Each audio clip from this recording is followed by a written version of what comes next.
Hello mga mimas. Kanang video is kanang kanang niadto namang ni activity good sa mong simbahan. Tawag na steplet binulan nga puli-puli maadto sa mga simbahan lahi-lahi. Every month puli-puli. Nya ana nga time dito mi sa Ilpapalaak. Nya nagabihan mi kay naghulat mi kano sa muundang ang ulan mga mimas. So nakaubot na gyud mi sa mong destination no almost 3 hours gyud nga mo ang dagan. Nya may gani kay wala na ni usab og ulan. So pag abot na mo diha nang na dayon mi nang ni hapon. Actually na ni hapon naman ni daan pero ang ako mga kawan gipanggutom pag abot man na ning kamot in town og kaon. Kay naman sila sabaw so tama-tama pod nga tama-tama pod nga mohigop og sabaw. So, wala na nga time, manghuli na mi. Kaya human naman ang among activities. Nya, ugma na pod. Pagka-ugma na pod sa alas 8. So, manghuli na mi sa amo ang tuluganan. Medyo distansya pa siya sa simbahan nila. So, matulog mi dira sa miyembro sa ilahang simbahan. Pareha may simbahan ha. Kana siya nga diplip is pareha ra siya nga simbahan namo Bible Center Fellowship niya kada bulan puli-puli og kuan ba na visit sa matag usa ka churches, local churches. Sunod lahi na pud nga bulan nantud nga makakuan na nang mahurot na ma-rotate sa ngalan ana nya kuan na pud sunod siguro murag basin sa kuan na Loreto dapit napod mi mga so ako no kuan lang gid akong kaugalingon nga dalo na akong mga anak sa mga buluhaton sa Ginoo okay para maanad sila ba pagka kuan ba makita nila pagkadako nila ngayon ana day ko kaporsigido ka determinado nga maapil sa mga buluhaton sa Ginoo ganahan pud ko kay pag inana ang mga time magkabanding sa akong anak niya malahi ma-divert ang ilahang mga attention ba dili na magsig cellphone sig lagdula kundi makita nila ba nga dili lang daay nana ang tayo kun dili dapat gid ay nga mo adto gid sa mga buluhaton sa Ginoo bisag ulan man or lisod ang dalan dapat nagi kanang intentional gid ba nga ana jud part na siya sa pagmangalagad mga adventures ana pero ganahan pod ko at the same time nga mabanding na ko ang akong mga anak sa ingon anak nga paagi. So kana nga time medyo kay layo jud no among gibaktasan. Kami ra na tulo kay naguna-una na ang uban nilang mga kauban na ulahiman ni mga alas 9 na alas 10 na siya sa gabi mga mimas. Nya kanang di man pud kaayo ingon nga awa okay daghan man pug palay sa dalan so dira kay siya kuan mingaw so kana si Kelly nabulingit na gyud siya maayo kay nagkumpot no sa tuwing ikaon dito sa simbahan nga at chocolate yata to nakita siya chocolate sa kuang kanang bag ba iyang gi kaon mo niya gipahid niya sa sinina gidamay pa ko ugaw na pud kayo akong sinina mo na nga hugaw gid siya bulingit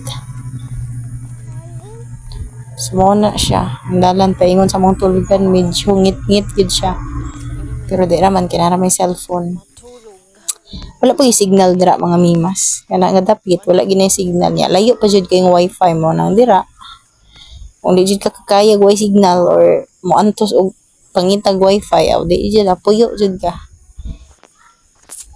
nya tugnaw pagid kina mga mimas kay siyempre bago ni ulan nya hangin-hangin tugnaw jud sumona siya amo ang tulugan mga mimas among gitulugan so nana sila dira naghulat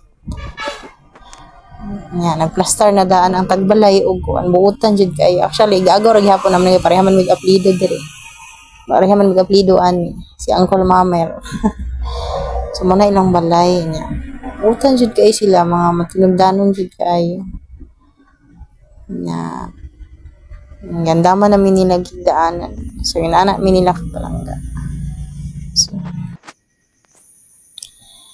So kana day nga tayo mga miss nakamatok kung siguro mga 1:00 or 12:00 yata na sa kadlawon nakamatak ko kay kanang nagkuan ba grabe magud akong kape go nagkape ko pagikan hangtod pag-abot nagkape yapon ko.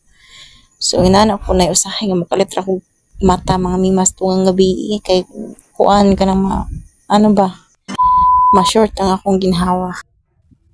So buntang na dai mga mimas no. Pero medyo ano ako ang mata kay unsa na ko rasa nakatulog ug balik. Nya pagkaman ni mata na pud ko kay buntag na siya. Nag-alarm na ako ang cellphone niya. 8:00 ang event dito sa simbahan. Magsimba mi. So, ana nga time na namin sa simbahan, mao na among kuan mamina mi og lecture sa pastor. So, bago mi magsimba og sugod na mahaw pod mi daan kay nangapi raman mi dito sa tagbalay nga among gitulugan.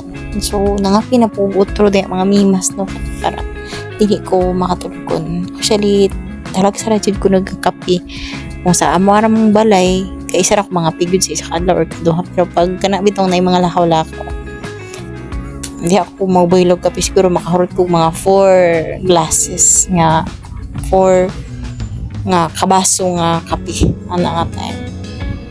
So, nangaon mi among sudan kay itlog, bungag, ug syempre na bulad. So, idritso-dritso ko na lang ni mga mimas. Humana ang mga kuan manang lecture. So, maniudto na pud ni mga mimas. So, wala na nag-ilis-ilis. Kay perting inita mga mimas yun.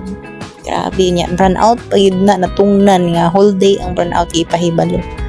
Mulay siling fan, may gani na yung mini fan. Tabang-tabang na po ang mini fan ni Boy Boy. Mura na magitabang-tabang hangin-hangin dira mga mimas. So, samtang nagpaabot niya, humanaman may nag-lecture bago mo uli, nag-meeting pa ang mga pastors about sa mga kalihukan nila o sunod ng mga plano or mga consultation sa mga problem sa simbahan, ana. So, una siya no utong tutok grabe jud kainit mga mimas mga host kaya naghugas na sila sa among kinan ang grabe kabutan ani nga kuan ay mga host karing dapit mga pinanggaon kay mga bisita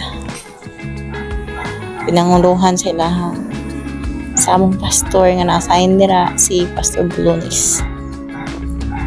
So, human o meeting nang lugsong nami ato nami dito sa among litulgan. So, mao din na ang foreman no. Diya nagstambay samtang nagpaabot pa kay giayo ang motor sa among kauban nga si Kuya Elmer kay naguba ang brake. Nagubaan sila mong giayo sa among driver nga si Kuya Biner. Nagpaabot sa midira bago mi manggikan pauli. Medyo hapon na po na siya pero pertiga pong iga nga mga minas. So, kana si Kili mao na wa jud na siya lingaw. Mao na nga no, dili gina sila katulog basta mang lakaw-lakaw mi kay malingaw gina sila. Dili gina sila makahuna-huna og tulog. Kay matulog gina sila usually kadaudto dito sa balay pero kanang manglakaw dili ko na patulon para pud agong maiba sila. Sagda na lang pud nako mga mimas talag sara man pud na sila di katulog udto. Mauday ni siya nga balay among gitulugan gabi mga mimas. Dat kay daghan kisyo mga pula. Actually duha na sila siya sa iyang bana. Kaya ilang mga anak to aglagi nang eskwela uban mingyo na na trabaho. So sila ra jud mga mimas. Talag sarap pud jud na sila dira. Kay sa bukid pud na sila nagstay kinang ilang uma didto ang ilahang pangingkam na didto.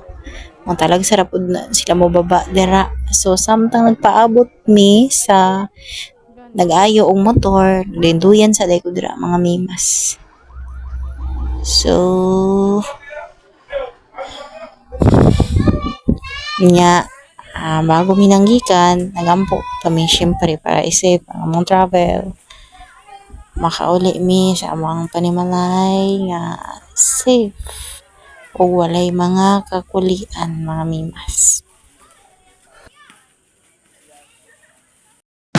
So finally mga mimas kagikan na mi actually katig di nga motor among gisakyan mga mimas kay ngano kung mag TPS mi dili mi maigo kay daghan kayo ni ano inana ang mga dagbuhay sa mga manipayon nga nagbuhat sa buluhat yun sa Ginoo.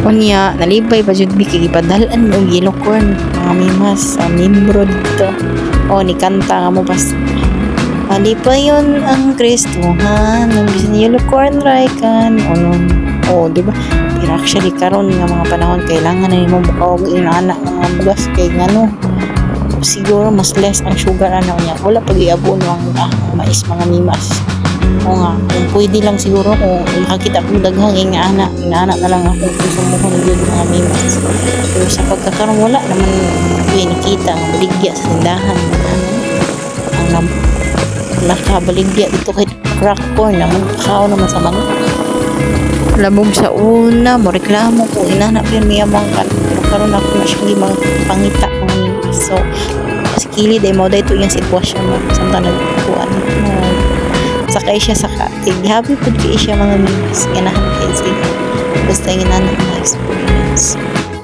so happy kayo mi kit kung naka-witness mi charot nakasaksi mo og sunset diba ulit kita na ang mga mimas makawala sa stress o makawala sa kalaay o kagap so nakaabot na gid mi mamamiyas no manapod ni kaon so mao na ang matulog nami good night thank you for watching.